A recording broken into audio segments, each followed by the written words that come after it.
ghostly listeners. You've got Jake here, and I'm joined by my co-ghostess with the mostest, June Nixon.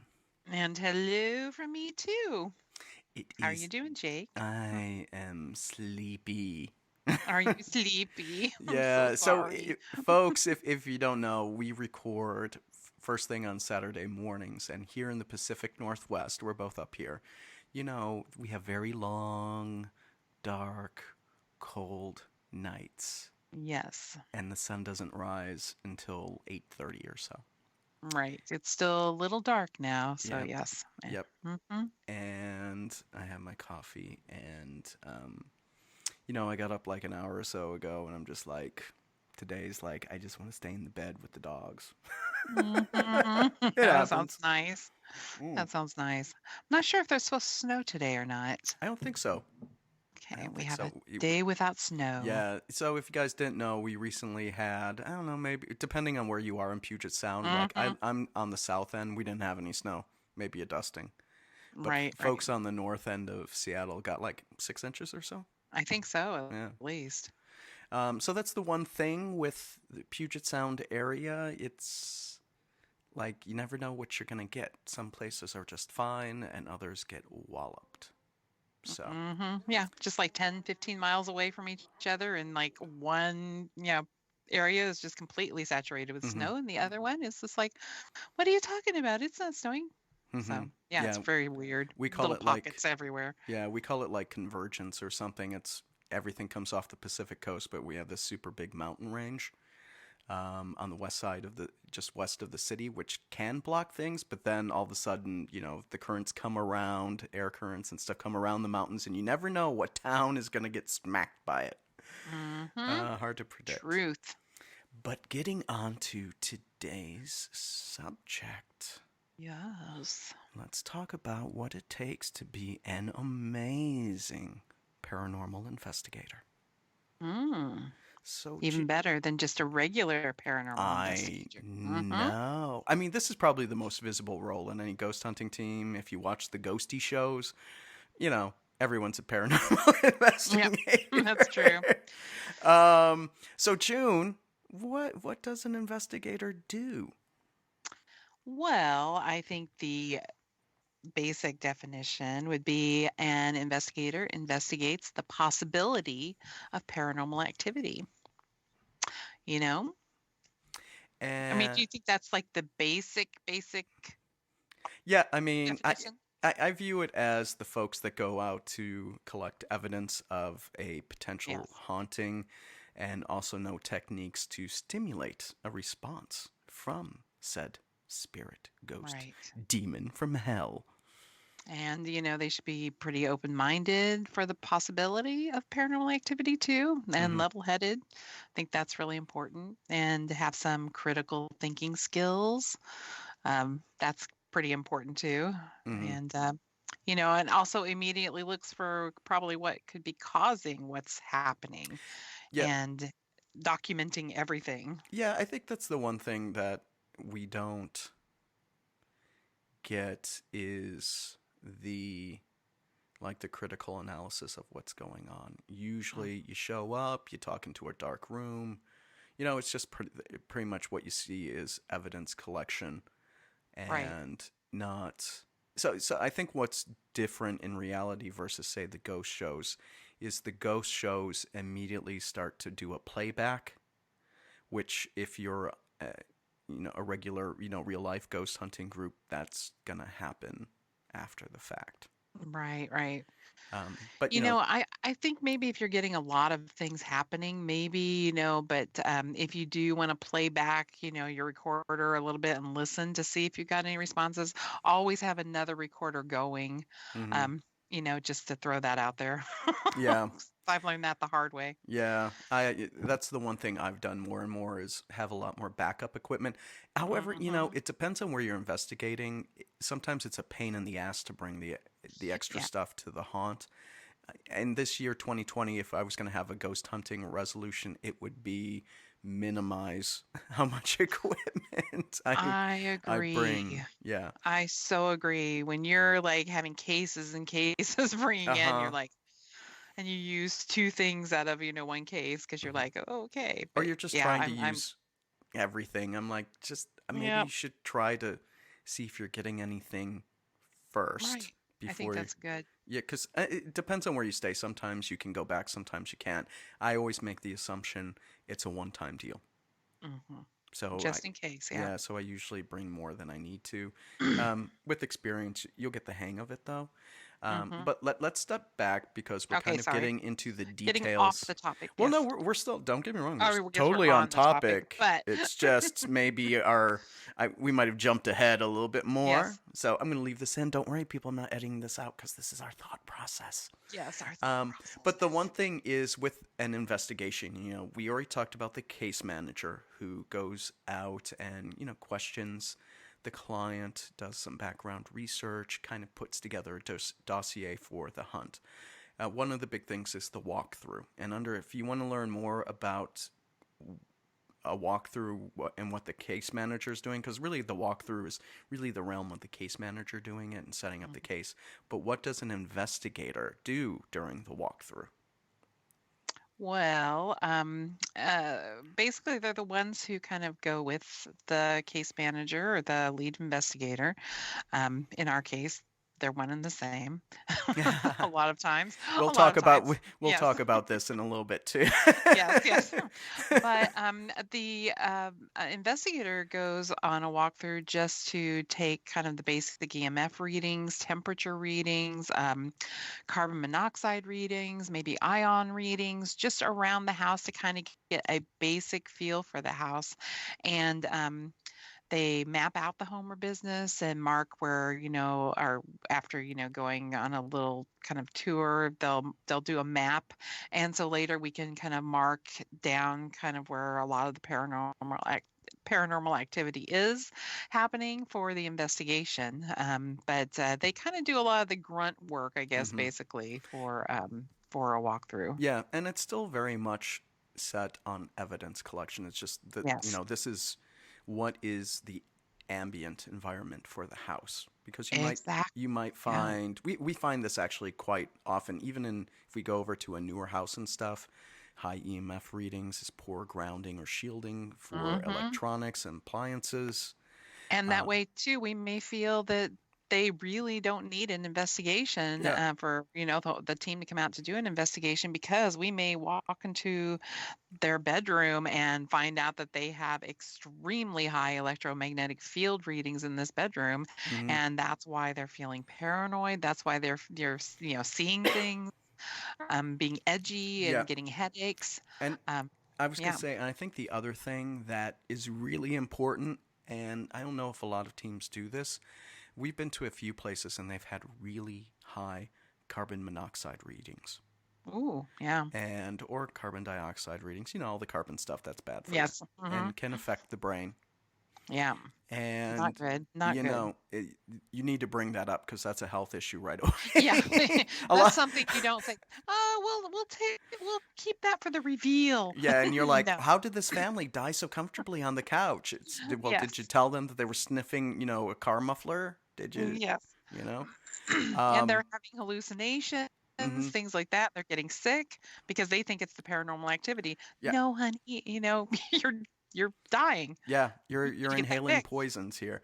So I think that's just one of the important things that if you Mhm. get if you have the gear's not that expensive. I mean, you can bring any meter if you want. I Definitely. mean, just go to Ace Hardware, Home Depot. They've got that stuff you can get for like $15. Exactly. That's one thing I've added to the arsenal now. It's not something you Mhm. find above ground, but if you find yourself in basements and stuff, I find that's or a first floor, that's partially underground. Right. That's usually where I see it, not, your standard ranch above ground type location, but something to check out. The other Definitely. thing probably to look into, and I don't really know how you would test for this, is when you're going around, look for the molds in the Yes. building. Guess what we have now? What? Our new equipment. Tell We me. have an air, it reads the air and also kind of tells you if there's any molds, black molds, anything you should read in the air. So we do What? have that now for our group. Yes. What is this gadget? You had to ask me what the gadget is, but all I know Mold is a air gadget that we detector. got, and we Okay. brought it up at the last meeting that our first meeting that we had, but unfortunately with the snow and everything Yeah, else that yeah. was going on and people being out of town, it's like Okay. it was a very sad meeting. But yes, we brought that up, and I was going to uh, send that to the group, and Ross left to go out of town uh, before we got it posted. But okay, yes, is this your standard USB equipment. air quality Yes, monitors? it Okay. is an air quality monitor. I'll just go over there. Ooh, little handheld gadget with levels, HCHO, TV. And of course, I'll have to look what this stuff means because I have no idea what it is, but this could be fun. Ooh, volatile organic Yes. compounds. And so this is one thing too that we are going to do is we're going to have like a little kind of get together at Spooked in Seattle, and kind of go over the equipment that we have and teach people on how to use the equipment. So Yeah. that's very important. So this Hmm. is one of the our new tools that we have that we are going to that Ross actually is going to show us all how to use. Yeah, this is amazing. Oh no, I just did one click purchase. Let's see. You know me and a gadget. Okay. Whoops. Oopsie. How did that I happen? know. Well, I mean, I can use it at the house, right? I Yeah, mean, exactly. I mean, seriously, it's probably a good gadget for everyone to have. yeah, very true. Very true. Oh, So let's see. So that was during the walkthrough. So we get the baseline readings and we determine if there's something natural that could be causing people right. to think they have a ghost. Now, when it comes to deciding to take or reject a case, we talked about this a little bit with the case manager duties, though.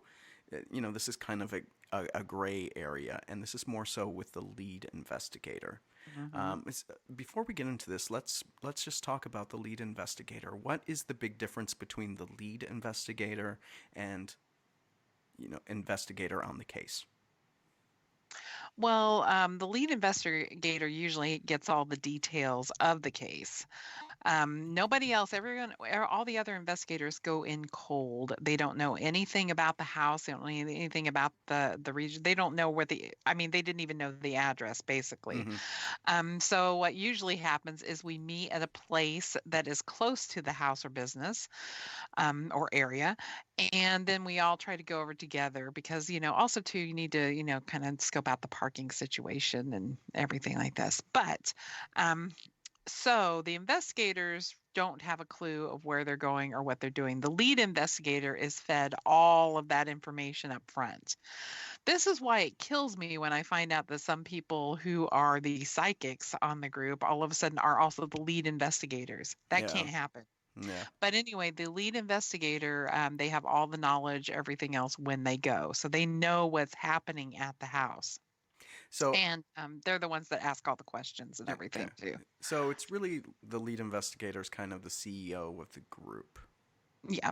In, I, in yeah. in a sense. Yeah. In a sense, yes. Yeah.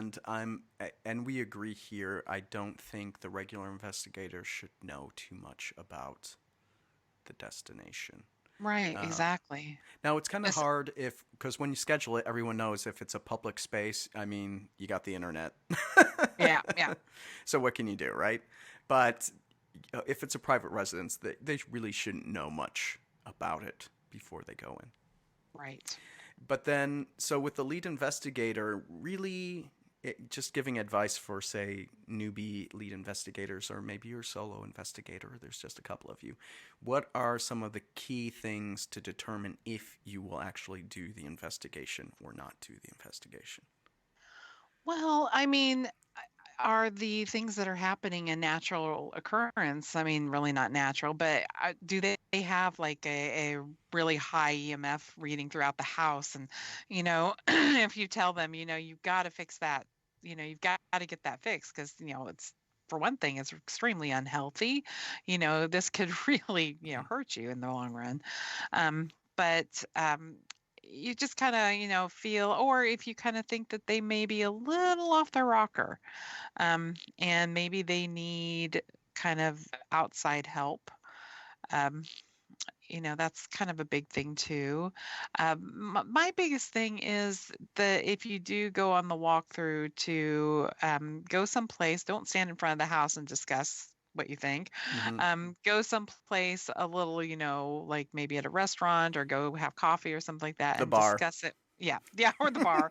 Sometimes you may need it after some Yes. walkthroughs, but and discuss it with the other investigators, and see what we all think, and if we're all if we're all unanimous, in thinking, well, this place might not be good, um, for an investigation, and especially too, you look around, it's an unsafe environment, um, like, no, I don't think we're going to be doing this either. Hmm.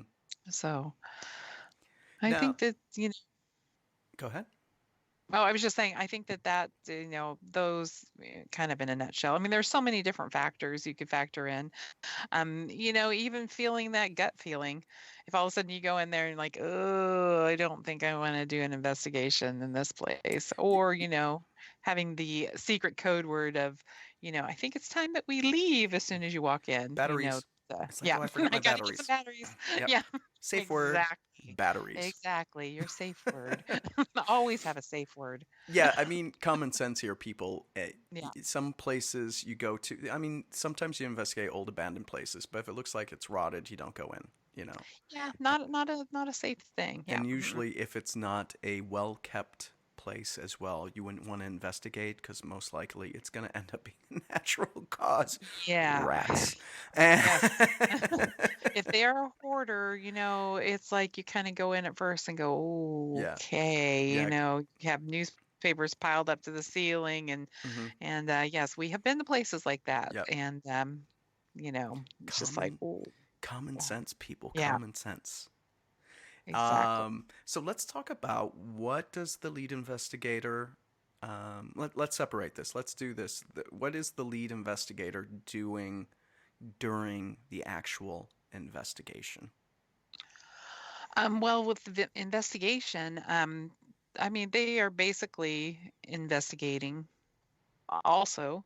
I mean, Hmm. basically. But I think the lead investigator basically coordinates the investigation.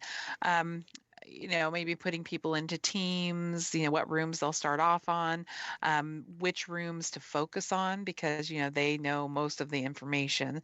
So they should, let the team, if it's in the upper bedroom, let's make sure we have audio. What equipment to use? What kind of equipment should be used in the rooms with the most activity? And how long the team should stay in each area, things like that. Because, you're in the upper bedroom and that's where the ghost of the, former owner comes out to say hello. Hmm. You're going to want, your video cameras, you're going to want all sorts of equipment, but Hmm. you also want to make sure you don't neglect the rest of the house, because you never know. It's like, that could be where a lot of the activity is happening, but, also there could be, a little girl running around the basement or something, just, you just got to try to get as much area as you Hmm. can of the house or business. Yeah, so my experience is you go to the haunted hotspots, right? Or you have folks concentrate on it, but you do need a roving team or Right. investigator. And that's because, especially if it's intelligent haunting, the Hmm. ghost could be like, who are these strangers up in my room? I'm going to go hang out in the basement. Exactly. And I think that's what happens like in a place like the Walker Ames house. Hmm. I think, sometimes, that people are walking around the house investigating. And I think sometimes they actually do kind of hide in places where Hmm. they're like, I'm just going to keep my energy right here, Hmm. you Yeah, know. with the Walker Ames specifically, if you know have details about the haunting and who it could possibly be, uh, the Walker Ames, it was a little girl in the attic. I mean, when Bob and I went upstairs, we were like, "Hey, let's play." Instead of "What's your Mhm. name? How old are you? What do you look?" Exactly. And we're just like, "Let's play dominoes. You want to play with the teddy bear?" And Yes, we got that's stuff, you know. that makes such a good investigator, because you just, if you go up there with the same old questions, Hmm. especially in a place like the Walker Ames, when hundreds and hundreds of people investigate that place, Hmm. they want something new and fun. They want to, you can ask, can you tell us what your life was like. Did you have any children? What color are your eyes? Mm-hmm. What outfit are you wearing today? Mm-hmm. Can you tell me about your outfit? Is it new? Mm-hmm. You know, It's like, I you haven't never know. changed it in the 128 years I've been dead, you stupid. Yeah, exactly. You get some sort of, but one thing too, though, one thing our group never does is provoke. We don't True. say, are you wearing that same trashy outfit, bitch? No, no, we don't do things like that. Yes, to a suspected 8-year-old spirit. Yes, exactly. Um, so moving along, okay, so that was like with the lead investigator, but essentially any of the other investigators probably assigned to a haunted hotspot or a location to do the evidence collection, Right. and that's pretty much it. And then uh, doing as directed. I hate to say marching like a good soldier, but if you're a regular investigator and you're getting something, it's perfectly fine to say yo, dude, we're getting a lot of EVPs, or Yeah. the REM pod keeps firing. We're gonna stay here for a little bit. Yeah, That's perfectly fine. exactly. Exactly. I mean, you gotta, not be too, sensitive if somebody says, shh, you know, Hmm. don't talk right now. Shh. Hmm. And there's some people that get their feelings hurt a little bit when you shush them. Hmm. But if you're hearing like a little girl say, "Hi, my name is Sarah," Yeah. you don't want to all of a sudden, okay, let's leave. Hmm. My time's up in the room. Yeah. you know? And it's like if something's happening, you're getting stuff there. You're like, okay, everybody needs to stay where you're at for a while and Hmm. don't move and don't make any noise because we're getting some, crazy stuff happening now, and we need to stay here. Hmm. So that's perfectly acceptable. True. Totally true. That's awesome. Yeah. Now you've got all this great evidence. Who actually reviews the evidence and who Well, selects what may be presented? Well, I think everyone should review their own collected data, their own evidence. I mean, it's nice if you can have somebody help you if you're really busy, just because you need to get that out. You need to get it done. Mm-hmm. Um, but you were there, you were doing the investigation. You should be going through your collected data because you know who was in the room with you. You kind of remember when, all of a sudden, I mean, you should be tagging everything anyway. If you Mm-hmm. hear a dog bark or another voice or something like that, or say, oh, that was Jake, this saying hi, when he, walked through or something. But I think Or everyone, sending up the dumb waiter, as I'm prone to yes, do. you know, Oopsie. it was interesting to see that still worked, but But So I think, I mean, basically that's what I think. But I think, that first and foremost, people should be reviewing their own collected data. mhm. And I'm a little torn on this one. Okay. Um, so it's important because you were there and you have the context. Right. I and the other thing is, I always schedule time the next day to review my evidence Yes, you are so good at that. You because put everyone to shame. I don't want to forget Yes, anything. And that's a so big if thing. yeah, we've had investigations where no one's listened to their stuff until like a month later. Yeah. And I'm like, I'm old and forgetful. I can't do that. I have to do it right away. For the other thing is, I like to get the reports out right away, like especially for private residences and stuff. They invited you in your home. They want an answer. Blah blah Hmm. blah. I, to be honest, I prefer to have a separate person, a different person, review the evidence because they're objective. That's true too. That And is. I mean, you Kind can of do gets you peer out of review. the area. Yeah. Yeah, and you could still do a peer review where you put your stuff up. It's just what you're going to do is with EVP, you're going to cut out the section where you got the EVP, and Mm-hmm. you're not going to get the full context. This is why evidence analysts, which will be a later episode, I kind of like to have specialists for audio or for video and pictures, just for that neutral, objective, third party looking Well, at I it. I think that that's, I do. I think that would be important. And when you can find those people, that's really nice too. Hmm. But I think that is really good. And that is one thing that I try to do is make sure I note where I took the clip that I, think Hmm. might be something out.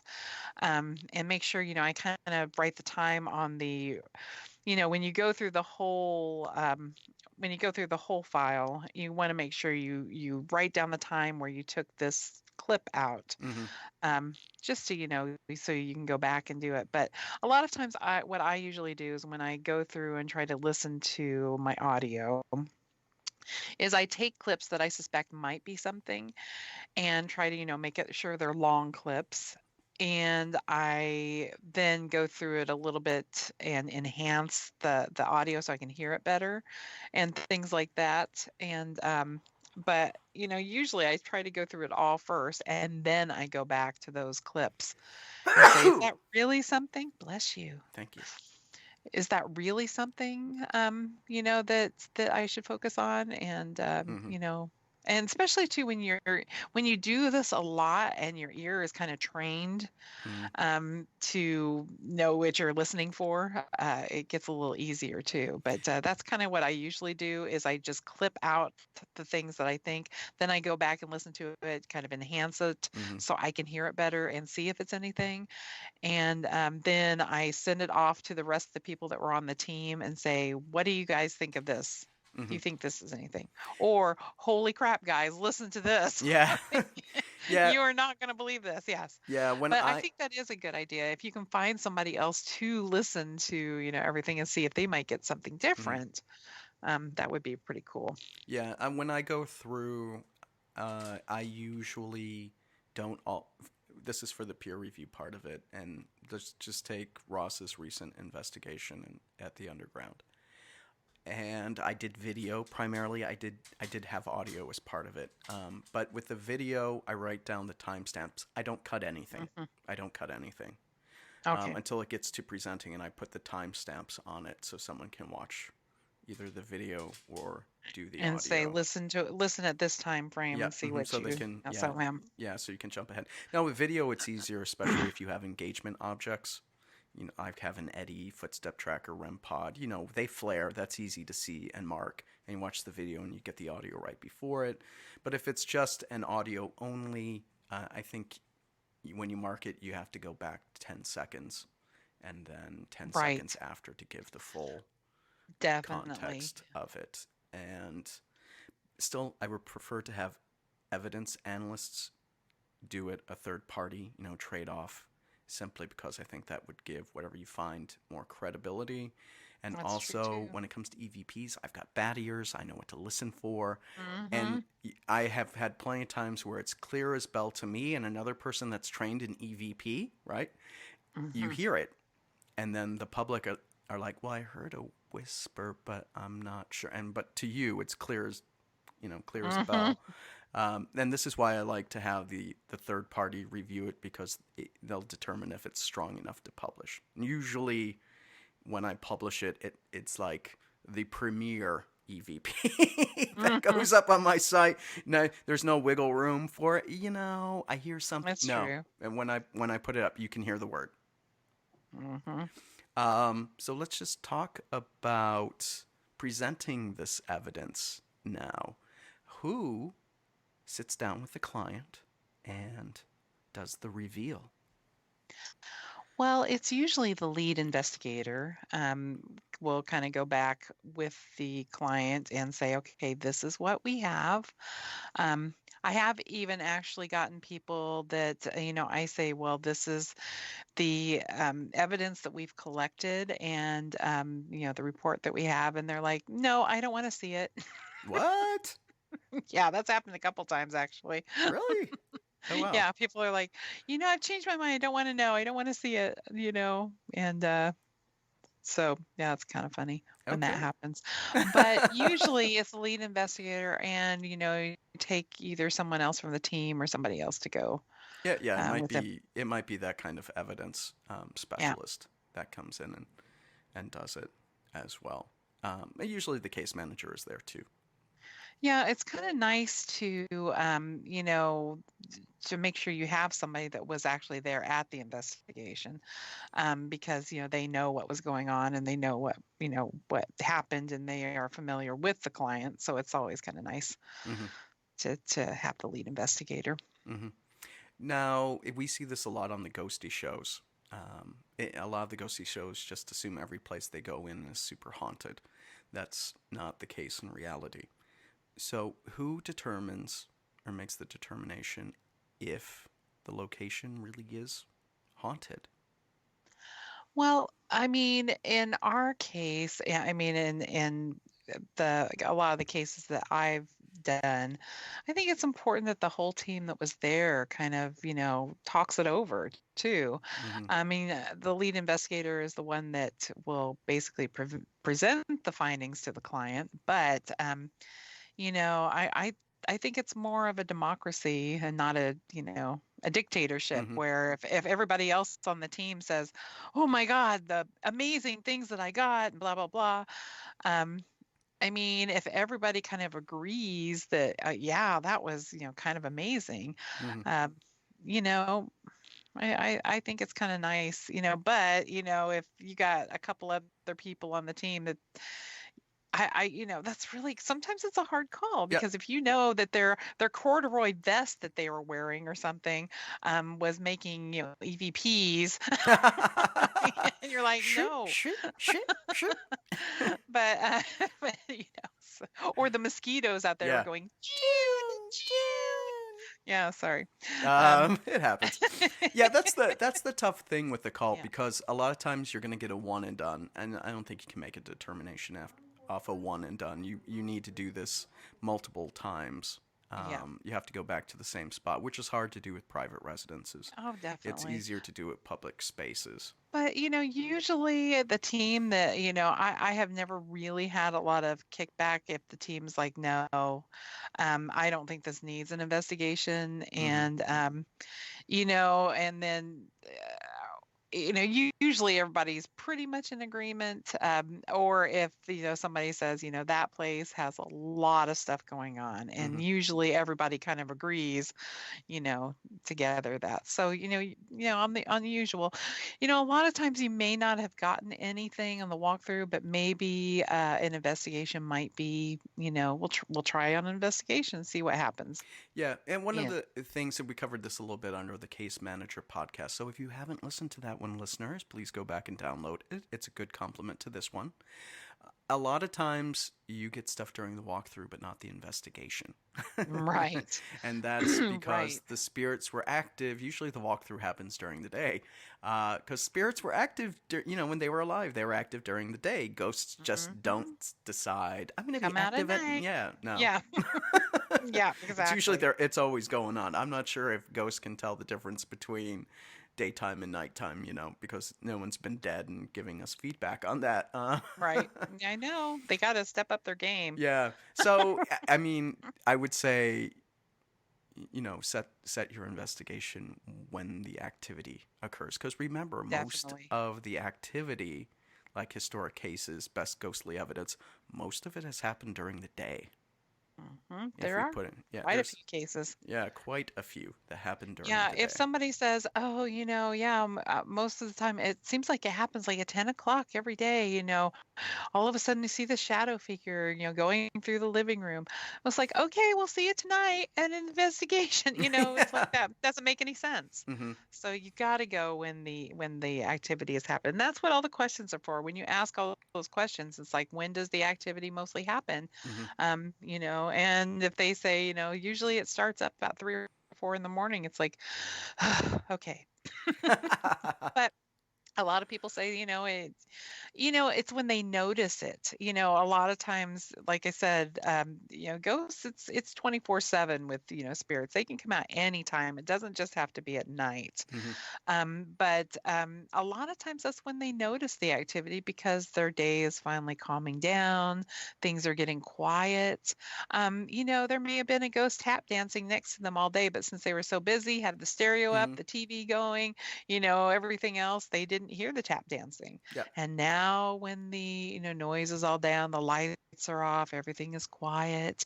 Then all of a sudden they'll hear, Hmm. it's like, Yeah. what the hell is that? Yep. So And also, during the day, most people are at work, so exactly. they wouldn't know So what's they could happening be during the day. a major ghost, you know, get together Hmm. party and Yeah. everything else at your house, It and could be terrorizing your kitty. yes, I yes. actually did have one case where it was something was going after the cat, and it only happened Oh, during the day. Um, wow. yeah. Okay. So in that regard, I mean, we talked about who presents the final report and the reveal. It's mainly lead investigator, case manager, maybe another one. Hmm. Now, sometimes cases get out to the public, and that brings the media, especially in October. So, Right. who deals with the reporters, the radio stations, and other media? Well, usually in our case, since, I don't usually like to be on, the news, things like that. If Ross Allison is available, I usually kind of ask him if he wouldn't mind, going for since it is his group, I think a lot of times he should be the face. But, a lot of times he's gone in October too, so Hmm. that kind of leaves the rest of the group, usually to the vice president and, anyone else that's available a Hmm. lot of Yeah, times. But whoever can talk. usually Yeah. usually it goes to Ross to be kind of the face of a ghost. Hmm. I say the face of a ghost. Yeah. So yeah, usually it's the lead investigator, but always have a backup plan because you don't know what Yeah, they're doing. yeah. Exactly, exactly. And you don't always have to appear on camera. I mean, No, that's true. you But if this is just for I mean, a specific case, a lot of times, the media gets kind of a hold of you. They'll want to, know a lot more of different cases. hmm. Then I usually give that to Ross. But if this is like a specific case with a lot of media surrounding it, it's nice to have Ross to be, kind of the face of a ghost. But then it goes to, like you said, the lead investigator who was actually there. Hmm. And a lot of times Ross is there, for things too, as the lead investigator. But for the most part, yes, it would be somebody's there and knows what's going on. Like at the American Cancer Society building. Yep. We had a lot of media coverage for that, and everything. And Yep. I just happened to be the lead investigator for that, so I had Hmm. to go in the news. Yep. And now, as we are wrapping things up, let's just do a quick little take on what do you think the primary duties and tasks for a paranormal investigator entails? And I can go first because I mean I wrote it Okay, up you on my go. blog. Yes, you go right ahead. Yes, you go ahead, and then I can go. Okay, so I've got a link to this. I'll drop in the show notes for you folks. But this is what I've got. Like things an investigator should just know how to do, and that deals with use and troubleshoot the equipment. Hmm. Because it's more than batteries go dead. Sometimes you have to know how to reset your REM pod, your Yes, millimeters, stuff like that. You have to know how to troubleshoot it because your tech manager, you yes, may not have one, or your tech manager is another investigator, and they can't just run over to you. But right. never bother them for batteries, people. Never bother Yes, them for that's true. batteries. That is true. Accurate evidence collection, and that means not only know how to use your equipment, but know what is best to get data and evidence for that piece of equipment. So Hmm. know how to use the REM pod. When do you use the REM pod? If you're setting up experiments, when do you use a laser grid? When don't you? I mean, the tools are a complement to your knowledge. Yes. Basic research skills. So the lead investigator is going to know things up front, and the case manager is going to know stuff. But if you're an investigator, you should know how to, after the fact or something, you should know how to do a search. You should know newspapers.com, other Hmm. archival services, just to fill in, as you're reviewing your evidence and you get a voice, a name, you see something, you need to go back and be able to tell what that was, or if there was someone on site that you could identify as the ghost.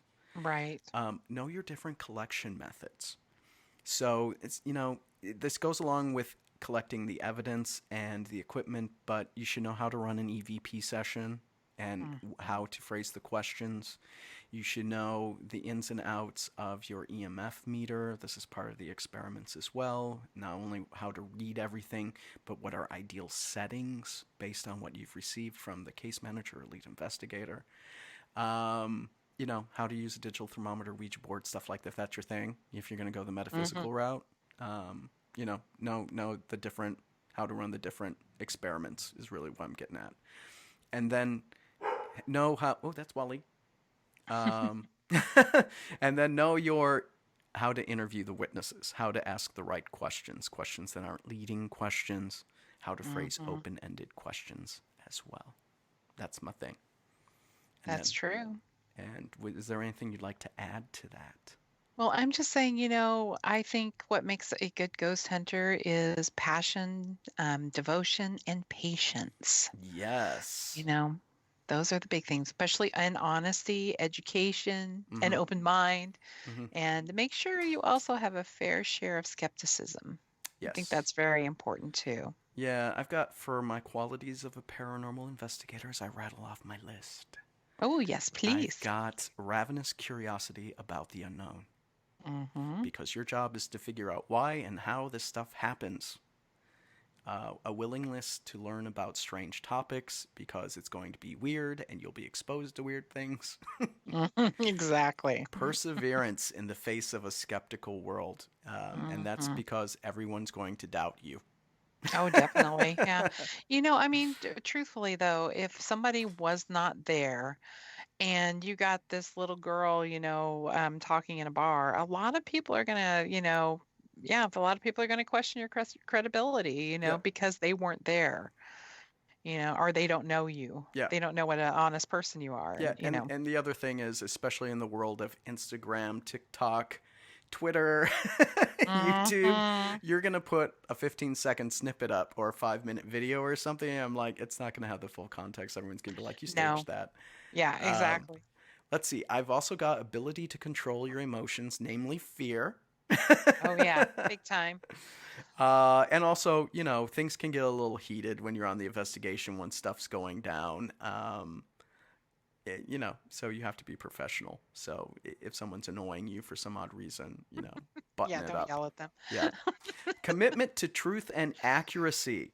And so I find, especially when it comes to the documentation, and this actually helps with a lot of the collection methods too. But if you can, I would say check out journalism, especially investigative journalism. And I know journalism's getting a bad rep nowadays, but go check it out. They've got some really great basics for sleuthing. Hmm. The other thing is, if you this might be more interesting, pick up a book on forensic science. Like the Dexters of the world, CSI. Right. That can give you a nice foundation for investigations and stuff like that, and how to determine truth and accuracy. And just this is the kind of field, just like actually a lot of police cases, court cases, and stuff for crimes. It's a lot of circumstantial evidence, and with Right. enough circumstantial evidence, it'll point you to the truth. That's good. I like that. Comfort with boredom because hunts are long and not much happens. Yep. hmm uh, it just cracks me up when especially newbies, they get there and they're like, God, this is boring. It's like, yeah, sorry.